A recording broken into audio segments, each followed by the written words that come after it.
good evening before it gets too late, because I thought I will be saying good afternoon. That was the kind of expectation that I had when I accepted the invitation. Thanks a lot. That some people have stayed back. And I thank the organizers profusely, and also Professor Ramaswamy, because he thought that an anthropology should be included in this debate which is going on between the epigraphist, the geologist, and a person from Dr. Pichappan, who is talking about immunology and things like that. Let me just start off by saying one thing. My task, which was that migrations of the ancient and the modern kind or the contemporary kind, I had quite a lot to say, which has been covered by Professor Pacheco to a lot of extent, and also to some extent by Professor Ramaswamy. Therefore, what I would do is, some of these things which are there on this, I would try to skip by having, not talking about everything which is there. So, I don't have a PPT, therefore I don't need this. I will just speak from my, which is there. I don't, there's no PPT, there's no display there.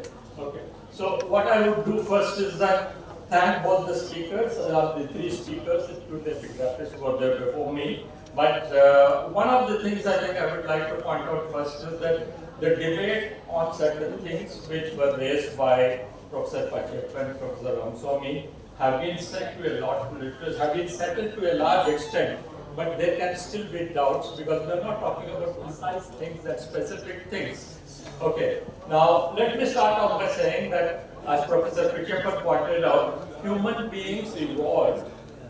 Modern humans, who are known as Homo sapiens, evolved fully in Africa itself and then migrated from there. And that date, which also he gave you, the human beings are, many of us don't know, because human evolution has not been taught properly in schools or colleges, even at the universities it is not being taught properly. Therefore, people do not know how old are human beings. For instance, modern human beings, scientifically, Homo sapiens are only between 2.5 lakhs or 3 lakhs at the maximum. If you want to push to the maximum, human beings are only, let me reiterate, only about 3 lakh years old at the maximum, but most probably about 2.5 old lakh. Before that, there were no Homo sapiens. There were others who are archaic humans, or what could be called as human ancestors, but no human beings of the kind that we find today, that's Homo sapiens. And rest of the world, there were no people who are Homo sapiens. Therefore, out of Africa tells us, earlier there were some doubts about out of Africa, but what has happened is, as a result of the Genome Project, many of these things we were in prehistory and doubtful have been settled to a large extent.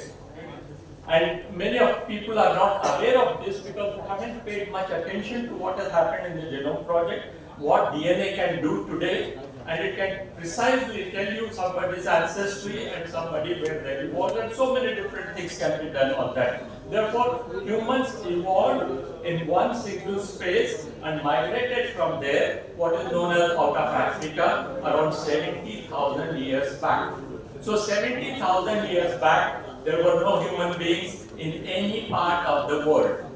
And therefore, by the time they came to India, say 65,000 to 70,000, I will skip some of these things and tell you that the oldest that we find from the South Indian point of view, the skeleton that was found in Sri Lanka, that is about 45,000 years back, which means much earlier than that, Indians were already there and people were already there in places like Tamil Nadu, Kerala and the others. Only from there they could go there. The other stream had gone off to Australia, the Aborigines, what you were talking about. I won't go into those details, but I think what is necessary to talk about is that today you may find people in the outer space also, in general, but the origin and spread has to be looked at specifically from the point of view of out of Africa, and there is no doubt about Africa today. So the Homo sapiens, that is, we are talking about anatomically modern human beings, emerged, got populated initially and confined to a small area. From there they came out. And for those of you who want some other evidence and readings and other things, let me quote.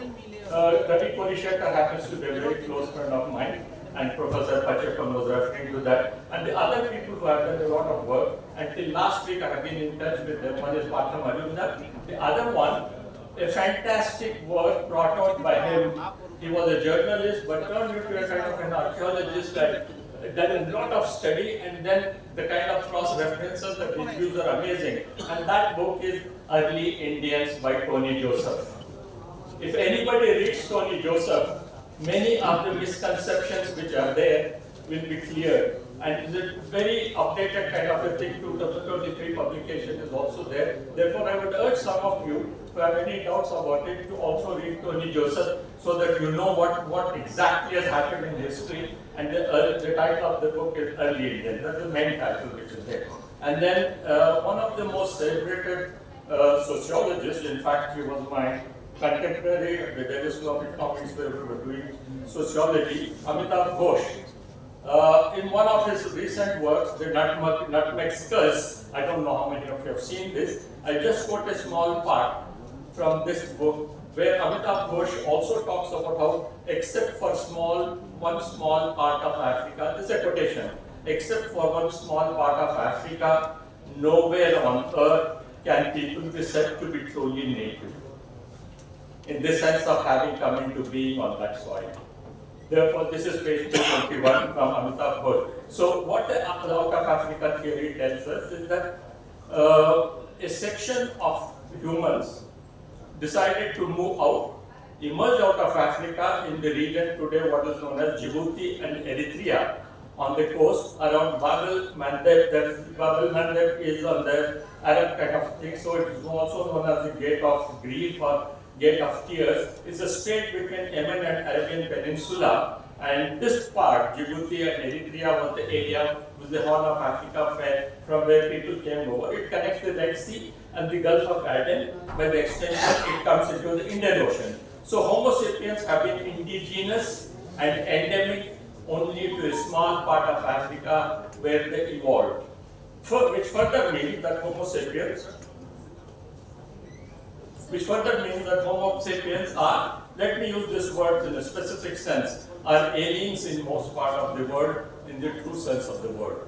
Only the earth and existed flora and fauna were indigenous at the time of the arrival of the Homo sapiens. When we look at the contemporary human societies, divided and distributed as they are, into continents and countries, and undoubtedly into cultural regions and zones, within most of the countries, we come across a multitude of ethnic groups, and each one has its own culture, language, religious customs, religions, customs, traditions, and above all, the different physiognomic, the phenotypical physical features which are there. So we have immense diversity and heterogeneity. So what we are talking about as 70,000 years back, if you convert that into generations, it comes to my calculation of 25 to 28 years for one generation. It comes to something like 2,500 generations. Those are the generations of humans which we have got, about 2,500 generations. And what we have got on the subcontinent, which later came to be known as India, is that in one sense, in an absolute sense, everybody in India is a foreigner. Okay, now the reason I'm talking about some of these things is that before I talk to the contemporary situation in Tamil Nadu and talk to you about how people have migrated from Tamil Nadu outside as well as come to Tamil Nadu, I thought this setting was necessary. Everybody knows how old we are, where we came from, and how many generations were there, and we are exotic. We talk about species and animal species and botanical species, flora and fauna as exotic. Human beings technically are also exotic because they were never evolved, here. Subsequent generations were born here, but that doesn't mean that you evolved here. So that is something which is to remember. Therefore, gradually when people came here, if we find what is known as the Balangoda man in Sri Lanka, which is about 40,000 to 45,000 years back, So if it had to be 45,000 years to be found old fossil in Sri Lanka, which means at least by about 55,000 years back, we had people settled in South India, including Tamil Nadu. So that in a nutshell is the story of how human beings populated the different parts of the world and also in our own region. And to put it in a different kind of an aside to you, what has happened is that if you look at 16,000 years back or 17,000 years back, the New World or what is known as Americas, they were never populated. The earliest population that you can find starting from the Alaska side, you have to look at the world as a round globe. If you look at the flat map, Alaska in the United States looks here and the Russian part looks on the other side. But if you look at the map as a globe, then you find that the distance between Russia and the United States, Alaska, is only about 80 kilometers or something. And that freezes, and when it freezes, people cross over. Therefore, the earliest that you find in America was about 16,000 years back, or 17,000, not much than that. Therefore, what has happened is, in Tamil Nadu, gradually when people had settled down, out-migration also happened. And I won't talk much about out-migration because I will talk more about what happened in terms of in-migration, except to say that out-migration to the Southeast Asia on one side happened, which later, there were no countries at that time when the out-migration was happening. Later, the Southeast Asian region became or formed into different countries known as Indonesia, Malaysia, Thailand, Vietnam, and so on. Therefore, you have people from this region going over to the Coromandel coast. The first one was the western coast, the southwestern coast, from where there were a lot of migrations, which was happening on the coastal side also. And the Arabian trade, which was there before during the BC itself, which later got transformed into Islamic thing. Because Islam comes up in Arabica during the 7th century, and therefore prior to that it was only an Arab trade and Arab contact which was there and not an Islamic contact, which gradually became an Islamic contact. So from the Tamil Nadu coast, we had people moving out and going over to Southeast Asia, which later formed into different kinds of countries. So at different times, various communities also started coming over to Tamil Nadu. And that's the basic thing that I will be talking about.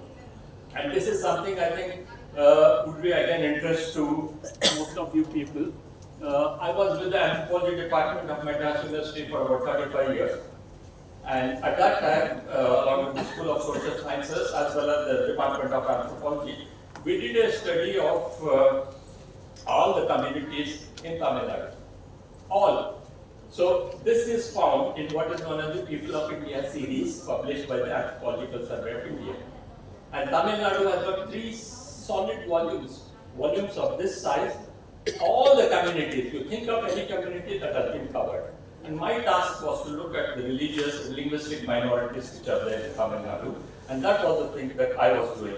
Therefore, what we did was, from the anthropology department, we contributed the different, my colleagues and me who were there, we contributed a lot to this study which was being done through the Ministry of Education and Culture for the People of India project. And every state volume, there are different sizes of volumes. For Tamil Nadu, as I said, there are 3. So it's common knowledge that when people come in from different places, they have to coexist.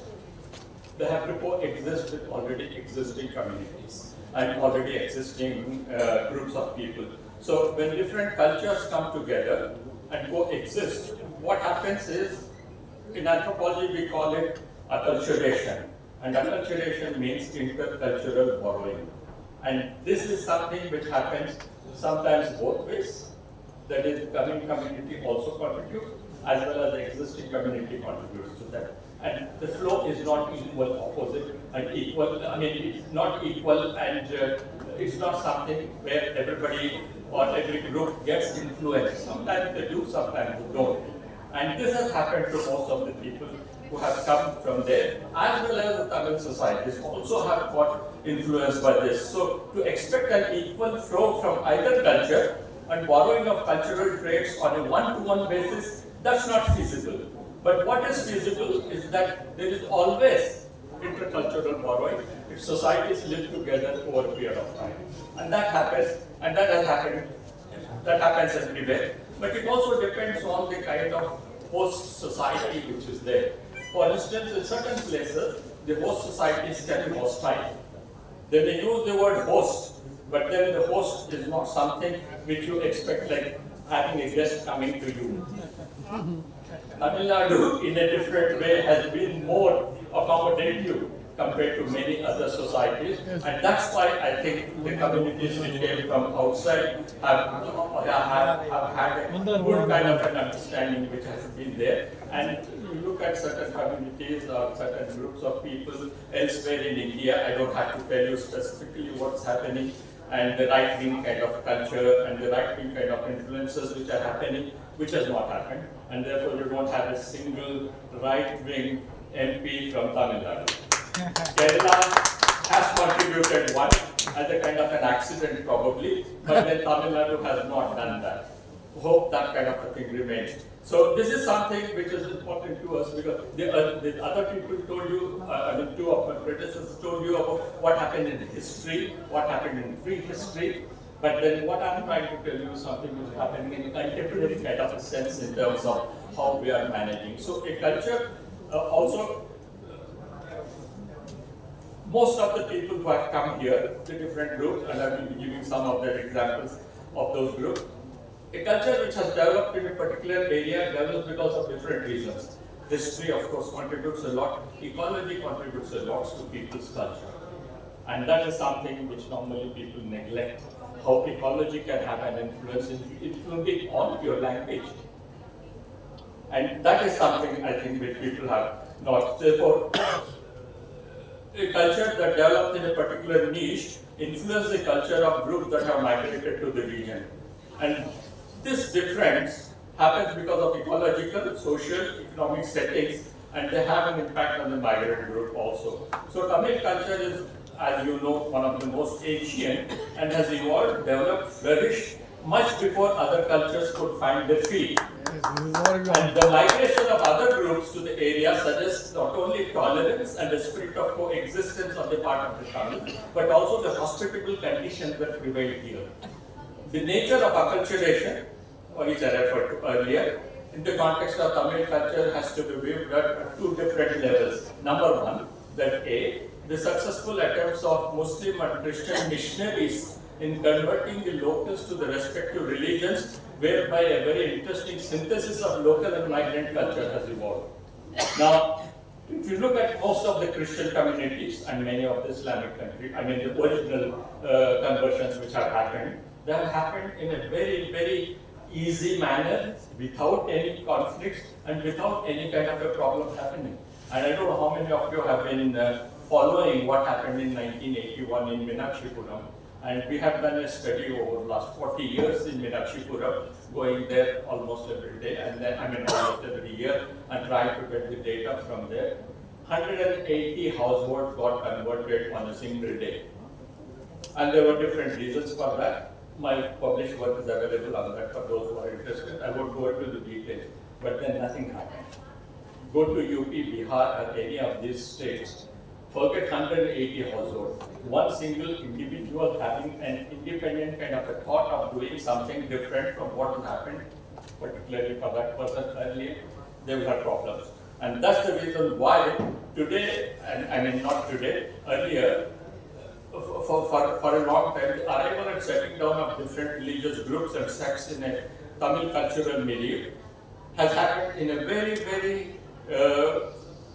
peaceful manner where coexistence was the thing. So the latter situation, if you look at it in terms of the people who have come in and lived in Tamil Nadu for generations together, many of them have adopted the language also. For instance, one of the most well-known police officers was Sripal. He was a Jain, but then he was a Tamil Jain. And there are Sikhs here who speak Tamil. Many of them have adopted Tamil as another tongue. And therefore, you have people where some of the groups that we studied, we have studied all the groups. My personal work concerns Marwadis, Jains, Khojas, Bohra, the Jew, the Parsi, the Saurashtras, to name only a few. There are more also. Now, it's relatively easy to give changes and put them in sharp focus if we deal basically with non-Hindu migrant groups. But then if you look at it in terms of how the other groups, which are non-Hindu, have come in, then the synthesis process has been different. I won't go into the details again. But then on the other hand, the other groups which happen to differ not only in terms of religion but also in language reflect the changes in a pronounced manner. As such, we consider it appropriate to highlight the Tamil influence on the religious and linguistic minorities in Tamil Nadu. So that was the idea as to how the religious and linguistic minorities have got influence and have got adopted. So the endeavor in our studies has been twofold. One is to throw light on those communities which have retained Tamil culture in spite of the conversion to other religions, that is like the Muslims and the Christians that I was talking about. And secondly, to delineate those situations wherein migrant communities have adopted customs and practices of the Tamils. So, as I said, acculturation is a two-way process where people get influenced by that. So, as I said, the religious and linguistic minorities, along with all the other communities in Tamil Nadu, have been taken into consideration by the People of India project, and all this data is available for those who are interested in it, and people can go through it very easily. I won't take any more of your time because I think one of the worst things is to keep talking. It's not difficult to keep talking, but then I should also pay respect to the fact that there must be people who have other engagements. So I will end at this. If there's anything, any question or any kind of point for discussion, I'm open to that. And let me also say that wherever I speak, I'm the most questioned character. The number of questions which come up to me seem to be, for some reason, proportionally quite different from what happens to the other speakers. But thank you all for being patient. Thank you. Thank you very much.